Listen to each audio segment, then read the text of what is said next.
बस एक कार ही तो मांगी है। इंडिया में कई बार डाउरी डिमांड को ट्रेडिशन या गिफ्ट कल्चर बोल दिया जाता है, लेकिन लॉ के according force demand in marriage tradition नहीं, क्राइम हो सकता है।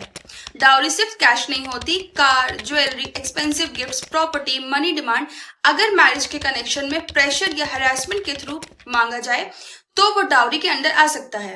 इंडिया में डाउरी को प्रोहिबिट करता है डाउरी प्रोहिबिशन एक्ट 1961।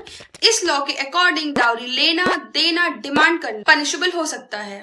अब नए क्रिमिनल लॉस के बाद भारतीय न्याय संहिता यानी बीएनएस में भी women protection related provisions continue किए गए हैं और डाउरी डेथ को डील करता है सेक्शन 80 बीएनएस। सिंपली समझो, अगर विमेन की अननेचुरल डेथ होती है, शादी के 7 साल के अंदर होती है और प्रूव होता है कि सून बिफोर डेथ डाउरी हरासमेंट या क्रुएलिटी हुई है, तो उसे डाउरी डेथ ट्रीट कर सकते हैं।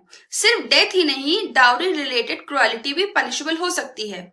बीएनएस में क्रुएलिटी बाय हस्बैंड और रिलेटिव्स रिलेटेड प्रोविजंस भी कंटिन्यू किए गए हैं, जो पहले सेक्शन 498 आईपीसी को फ्रेमवर्क में डिस्कस होते थे। प्रॉब्लम सिर्फ लॉ बुक्स तक लिमिटेड नहीं है, रीसेंट केसेस में भी डाउरी हरासमेंट और डाउरी डेथ के एलिगेशंस कंटिन्यू देखने को मिल रहे हैं। एग्जाम्पल 2025 में नोएडा में एक न्यूली मैरिड वुमेन की डेथ केस में पुलिस ने सेक्शन 80 बीएनएस और क्रुएलिटी प्रोविजंस के अंडर एफआईआर रजिस्टर की थी।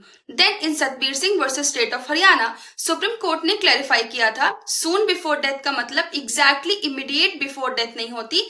अगर कंटिन्यूअस डाउरी हरासमेंट स्टैब्लिश होता है तो कोर्ट उस कंटेक्स्ट को कंसीडर कर सकती है।